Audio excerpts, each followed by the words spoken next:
ફાંસલો. લેખક અશ્વિની ભટ્ટ. પ્રકરણ 36. વેલ, ડીએસપી જગન્નાથ હાંડાએ જીગરને રાખવામાં આવ્યો હતો તે કમરામાં પ્રવેશ કર્યો અને કહ્યું, જીગર, તે શો વિચાર કર્યો? શેનો વિચાર સાહેબ? કબૂલાત ના માનો. શેની કબૂલાત હાંડા સાહેબ? જીગરે તદ્દન શુષ્કતાથી જવાબ આપ્યો. તારે ફાંસીએ લટકવું પડશે જીગર, હાંડાએ ધીરેથી કહ્યું. તમારી બાજી પૂરી થઈ છે. We have arrest everybody. હાંડાના શબ્દોથી જીગરના હૈયામાં ધાક તો પડી, પણ તે બોલ્યો નહીં. જાણવાની ઈચ્છા નથી? તેમણે પૂછ્યું. મારે શા માટે જાણવું પડે? કારણ તું વિચારી શકે, હાંડાએ કહ્યું. તારા બધા મિત્રો ગોવિંદ ભંડારી, અશોક શેખાવત, ચંદન નામેચા પકડાઈ ગયા છે.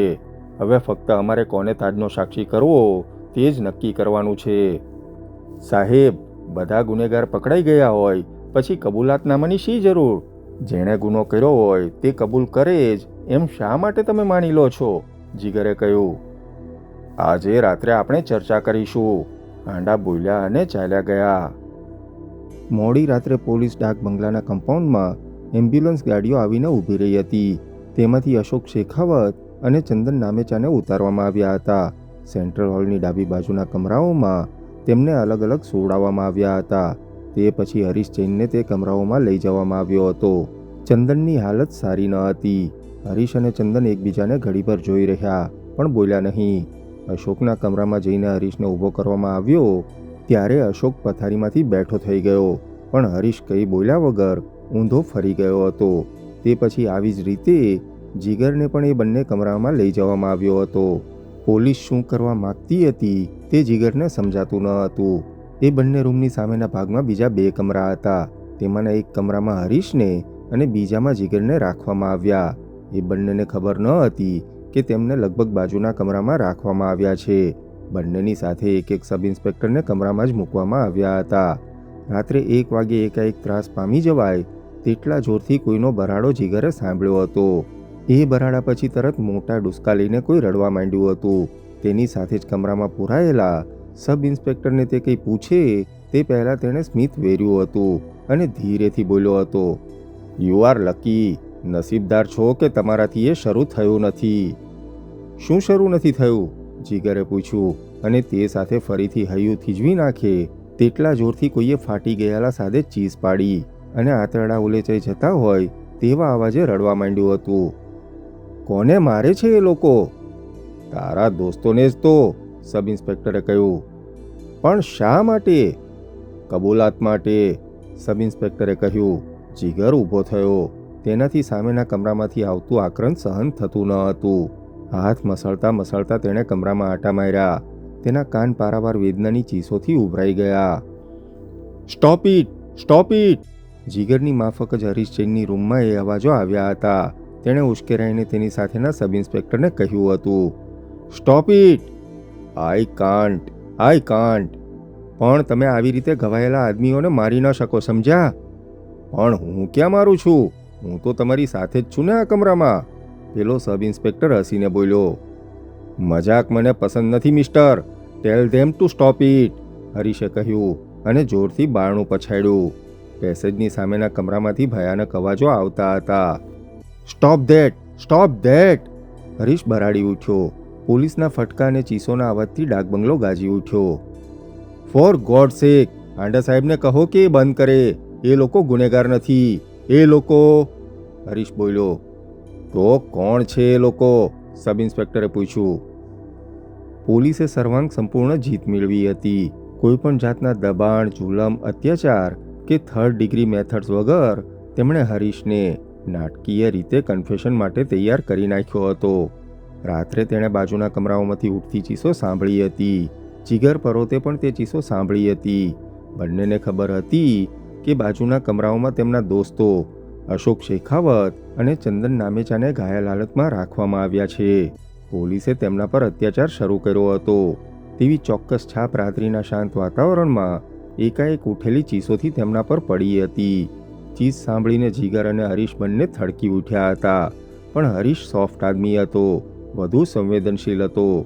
જીગરે ચીસો સાંભળીને પારાવાર દુઃખ અનુભવતો હતો, પણ તે કબૂલાત કરવા તૈયાર ન હતો. મિત્રોને છેદ દેવા તે તૈયાર ન હતો. જ્યારે હરીશની પરિસ્થિતિ તદ્દન જુદી હતી. ઘાયલ દોસ્તોને પોલીસ આવી ભયાનક રીતે યાતના પહોંચાડે તે તેનાથી સહ્યું જાય તેમ ન હતું.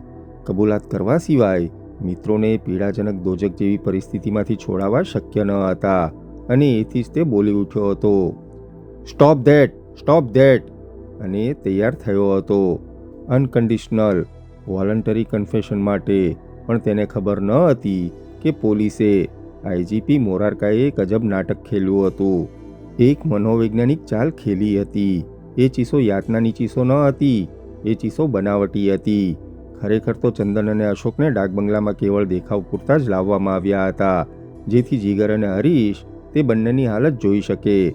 તેમને જુદા જુદા કમરામાં પૂરવામાં આવ્યા પછી તરત અશોક અને ચંદનને હોસ્પિટલમાં મોકલી આપવામાં આવ્યા હતા. તેમને સારવારની પ્રાથમિક જરૂરિયાત હતી અને આઈજીપી મોરારકા કોઈ સામાન્ય પોલીસ અફસર ન હતો. અત્યાચાર કે થર્ડ ડિગ્રી વાપરીને કોઈની પાસે એકરાર કરાવવામાં તે માનનારો આદમી ન હતો. તે ડિટેક્શન, લોજિકલ એપ્રોચ અને રિઝનિંગમાં શ્રદ્ધા ધરાવનારો અજોડ અફસર હતો. તેણે જ્યાં ચીસો પડાવવાનું નાટક યોજ્યું હતું અને તેનું ધાર્યું પરિણામ આવ્યું હતું. તે એ પણ જાણતા હતા કે કન્ફેશન હરીશ જ કરશે, કારણ હરીશ ગમે તેવો સાહસી હોવા છતાં સાંપ્રત સમાજમાંથી આવતો નાજુક આદમી હતો. તે દિવસે રાતના 2 વાગ્યાથી પોલીસ ડાક બંગલાના બંને ટેલિફોન અને પોલીસ વાયરલેસ યુનિટના બધા જ ફિલ્ડ ટેલિફોન રણકી ઉઠ્યા હતા. હોમ મિનિસ્ટર દેવકીનંદન મિશ્રને સમાચાર મોકલવામાં આવ્યા હતા કે બેંક ઓફ મેવાડ લૂંટ કેસના આરોપીઓ ઝડપાઈ ગયા હતા. ચિત્તોડમાં બનેલા બનાવે એ ઐતિહાસિક નાનકડા શહેરમાં હાહાકાર સર્જાયો હતો. આખી વસ્તી ત્યાં જાગી ઉઠી હતી. ચિત્તોડમાં રહેતા અખબારોના સંવાદદાતાઓએ તેમના છાપાના હેડક્વાર્ટર્સ પર લાઇટનિંગ કોલ કર્યા હતા, પણ મોટાભાગના છાપાઓની આવૃત્તિઓ નીકળી ગઈ હતી. હલો, આઈજીપી મોરારકાએ ખિન્ન થઈને ફોન ઉપાડ્યો. તમને કેટલી વાર કહ્યું છે કે તમારે એક પણ ફોન મને આપવાનો નથી. મારી પાસે સમય નથી. કેટલી વાર મારે તમને સમજાવવાનું? મોરારકાએ કંટ્રોલ પરના અફસરને ગુસ્સે થઈને કહ્યું. પણ સાહેબ, હોમ મિનિસ્ટર આપની સાથે વાત કરવા માગે છે.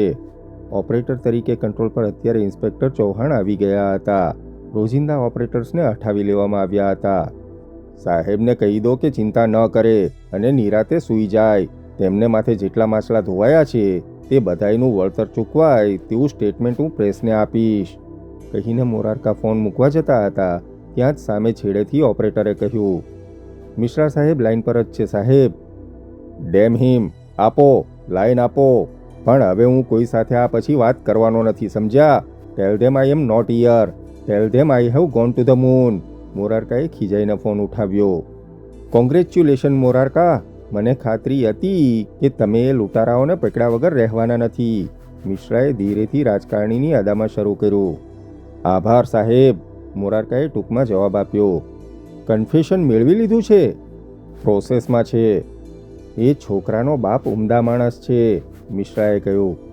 અને કરોડપતિ પણ છે, મોરારકાએ જવાબ આપ્યો. મિશ્રને એ જવાબ ગમ્યો નહીં, પણ તેમણે તેની કોઈ નોંધ લીધી નહીં. લૂંટના માલ વિશે કંઈ માહિતી? હોમ મિનિસ્ટરે પૂછ્યું.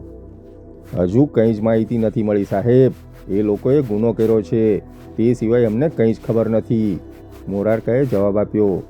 તમે કેટલા સમયમાં પરવારશો? એ કહી ન શકું, મોરારકાએ જવાબ આપ્યો. એ કન્ફેશન હું વાંચું નહીં ત્યાં સુધી પ્રેસમાં ન જવું જોઈએ મોરારકા, દેવકીનંદન મિશ્રના ઘેરા અવાજમાં વિનંતી કરતા હુકમનો સૂર હતો. શા માટે સાહેબ? મારે લોક લાગણીનો વિચાર કરવો જોઈએ. જનતાના એક નેતા તરીકે અને એક સેવક તરીકે મારે એ પ્રશ્નને મૂલવવો જોઈએ. મને સમાચાર મળ્યા કે એ બધા વિદ્યાર્થીઓ છે. તેવું અમે પહેલેથી ધારતા હતા અને એટલે જ તેમને પકડતા આટલા દિવસો થયા. એટલે જ મોરારકા, છાપાઓમાં જે સમાચારો આવે તેના પર આપણો રેશનલ કાબુ હોવો જોઈએ. એ વાત મને ખબર છે. બોલો સાહેબ, બીજું કંઈ? મુદ્દામાલ બાબત શું કન્ફેસ થાય તે મારે જાણવું છે. હું આપને જણાવીશ. તમે રેકોર્ડ પર લો તે પહેલાં મિસ્ટર મોરારકા. હરીશ જૈન તરફથી વિશ્વનાથ સક્સેના આવી ગયા છે. વિશ્વનાથ સક્સેનાને ઓળખો છો ને? ઓળખું છું, મિશ્ર બોલ્યા.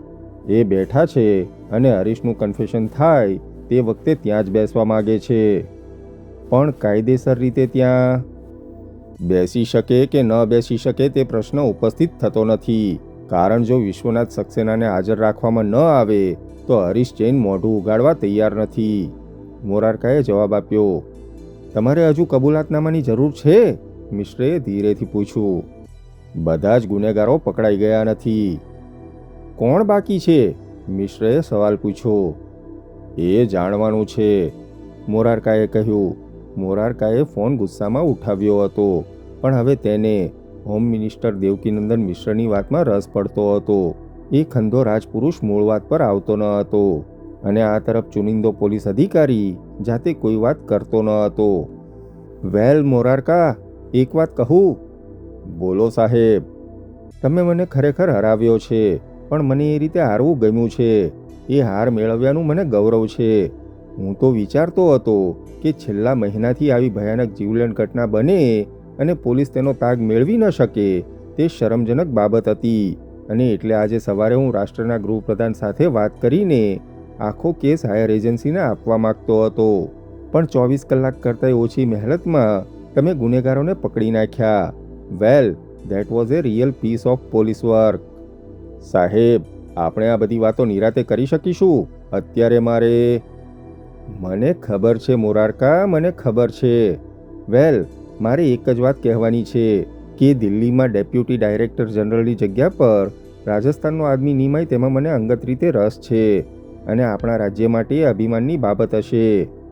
એટલે સાહેબ, આવતીકાલે કદાચ હું દિલ્હી જઈશ. રાષ્ટ્રપતિ એવોર્ડ અને promotion. Morarka, you simply deserve it. હું તમને ખુશ કરવા કહેતો નથી, પણ તમે જે કર્યું છે તેનું વળતર આપવું શક્ય જ નથી.